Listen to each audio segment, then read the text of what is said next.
대정 로펌 이제 져주십시오. 정우진은 차은경을 해고시키려는 오대규의 행동을 막기 위해서라도 대정 로펌의 대표가 될 수밖에 없었고, 이제야 마음을 먹은 아들 정우진을 보면서 오대규는 정말 다행이라고 생각하고 있었죠. 과거에는 대정 로펌이 정말 잘 나갔지만 최근 경쟁 로펌들이 다수 생기면서 아무리 1등 로펌의 영예를 갖고 있던 대정이라 하더라도 수익률이 악화일로를 걸을 수밖에 없었고, 이런 대정 로펌의 사정을 잘 아는 대형 의뢰인들도 저가 수입률을 제시하는 등 가격 후려치기까지 하고 있는 상황이었죠.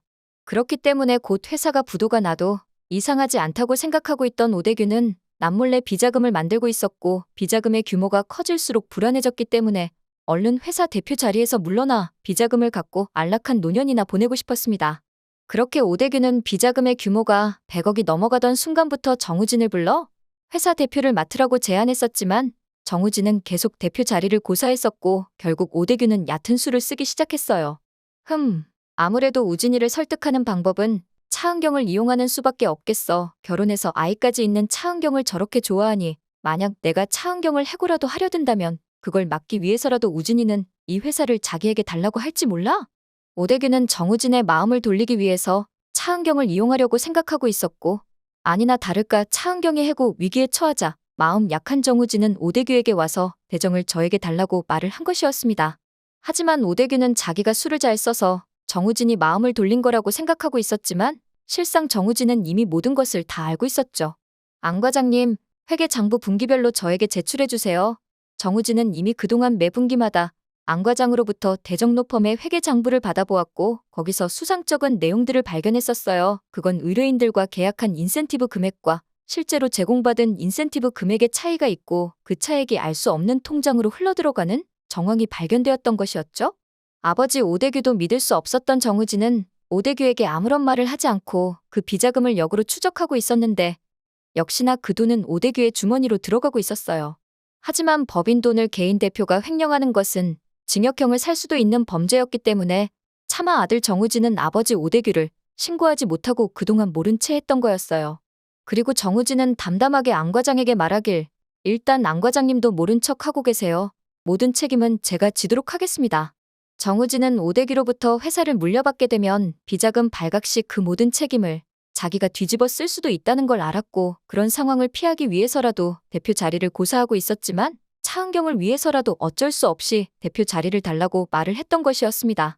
정우진이 대표 자리를 맡게 된다면 차은경을 보호할 수 있을 거라 생각한 것과는 달리 오히려 차은경과 약한 다툼이 있었고, 천일재단 의료소송 사건 때문에 결국 그녀는 독립 후 개업을 하게 되었습니다. 그렇기에 이제 더 이상 정우진은 차은경을 위해서 행동을 조심할 필요도 없었고, 원래 자신의 외유내강 대쪽 같은 성격처럼 자신의 소신에 맞게 대정을 운영하기로 마음먹었어요. 그리고 그 첫 시작은 바로 비자금의 주인을 찾아 응당한 벌을 받게 만드는 것이었습니다. 아버지 오대규는 매우 얍삽하고 자기의 이익만을 위하는 인간으로 자신의 어머니와 끝까지 결혼은 하지 않으면서 이중 살림을 유지해오던 쓰레기였고, 그런 정우진은 성이 다른 아버지라도 함께 일은 하고 있었지만 절대로 아버지처럼 비열하게 회사를 운영하지는 않을 거라고 늘 마음속으로 다짐해왔었거든요. 그렇기 때문에 정우진은 차은경 개업 후 대표로서 단호한 결단을 내렸으니 그것은 바로 오대규를 신고하는 것이었어요. 이 사실을 알게 된 오대규는 정우진을 불러 크게 화를 내기 시작했습니다. 이런 불효막심한 놈 같으니라고.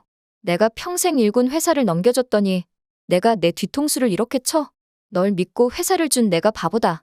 오대규의 뻔뻔한 말을 들은 정우진이 눈이 휘둥그레지며 깜짝 놀라 말을 하길, 아버지, 대정 로펌을 넘겨주실 때는 이미 수익이 상당히 악화돼 있어서 천일의료재단하고 무리한 MOU까지 체결하려고 하셨던 상황이었습니다. 거기다가 그나마 회사 여윳돈마저 모두 아버지 비자금으로 빼돌리시고 허우대만 멀쩡한 회사를 넘겨주시고는 지금 무슨 소리 하시는 겁니까? 정말 조금도 부끄럽지도 않으신가요? 전곡을 찔린 오대규는 부들부들 떨었고 곧 경찰이 집안으로 들이닥치기 시작했습니다. 그런데 당연히 횡령 혐의로 오대규를 체포할 줄 알았는데 경찰들이 뜬금없이 엉뚱한 소리를 하기 시작했어요. 정우진 씨, 당신을 횡령 혐의로 체포합니다. 정우진이 당황해하고 있을 동안 오대규는 피식 웃으며 말했습니다. 이런 순진한 놈아, 내가 그리 호락호락 당할 줄 알았더냐? 감옥에서 잘 썩고 있거라. 어쩔 수 없이 대정은 내가 도로 갖고 와야겠다.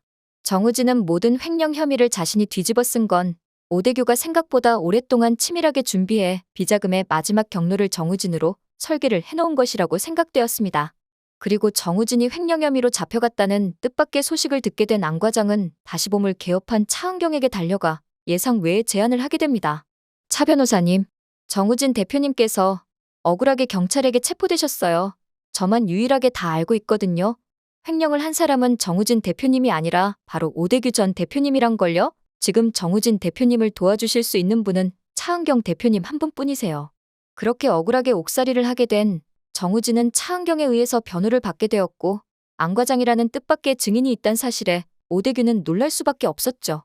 안 과장뿐만 아니라 차은경, 한유리, 전은호를 비롯한 대정로펌의 직원들은 모두 정우진을 위한 선처 탄원서를 작성했고 반면 오대규를 향해서는 엄벌 탄원서를 제출하며 큰 벌을 내려달라고 판사에게 부탁했으니 대정로펌 직원들의 분노가 극에 달한 것이었죠. 그리고 얼마 후 무죄를 선고받은 정우진은 차은경에게 고맙다고 인사하기 위해 다시 봄 사무실로 찾아갔습니다. 그곳에는 평소 정우진을 애정하고 있었던 대정로펌 직원들까지 모두 숨어서 정우진을 위한 깜짝 파티를 준비하고 있었어요. 차은경을 좋아하는 정우진 대표가 출소하자마자 대정로펌이 아닌 다시봄에 먼저 갈 것을 알고 있었기 때문인데요. 직원들이 숨어 있을 거라고 생각 못했던 정우진은 그만 충격적인 고백을 하고야 맙니다. 무척 떨리는 듯한 목소리로 정우진은 차은경에게 말하길 감옥에 있으면서 생각을 해봤어. 이대로 유죄 판결을 받게 되고 불명예스럽게 대표 자리에서 내려오게 되면 난 뭐가 가장 후회될까 하고 말이야. 근데 참 이상한 게 대정로펌 대표 자리도 전과자가 되는 것도 그렇게까지 후회되거나 슬픈 일은 아니더라고. 나한테는 내가 유일하게 후회할 만한 일은 말이야. 정우진이 바싹 마른 입으로 말을 이어갔어요. 선배한테 한 번도 고백을 하지 못하고 등신처럼 주위를 맴돌기만 했던 거, 나 그거 하나만 유일하게 후회되더라고. 그래서 선배한테 너무 미안한데 이번만큼은 그냥 나를 위해서 이기적으로 한번 살아보려고. 선배 바쁘고 준비 안 된 거 아는데 그냥 내 맘대로 말할게. 선배, 나랑 사귈래? 그러자 정우진의 출소를 축하하기 위해서 소파 아래와 커튼 뒤 등 곳곳에 숨어서 입을 틀어막고 있던 대정로펌 직원들은 얼굴이 빨개져 어찌할 줄 모르다가 모두 에라 모르겠다 튀어나와서 정우진의 고백을 응원하기 시작했습니다. 사귀어라, 사귀어라. 정우진은 갑작스러운 직원들의 등장에 놀라 뻘쭘한 미소를 지었고 차은경 또한 민망해서 볼이 볼그레질 수밖에 없었어요. 그렇게 민망할 뻔한 순간이 이어지던 순간 차은경이 정우진을 향해 말했습니다. 그럼 오늘부터 1일? 화끈한 차은경의 대답에 직원들은 환호했고 정우진 또한 세상을 다 얻은 것처럼 기뻤으니 그날 밤 다시 봄 사무실에서는 그 어느 때보다 행복한 정우진과 차은경 그리고 대정로펌 직원들의 행복한 파티가 시작되었습니다. 오늘 영상 재밌으셨다면 구독과 좋아요 부탁드려요.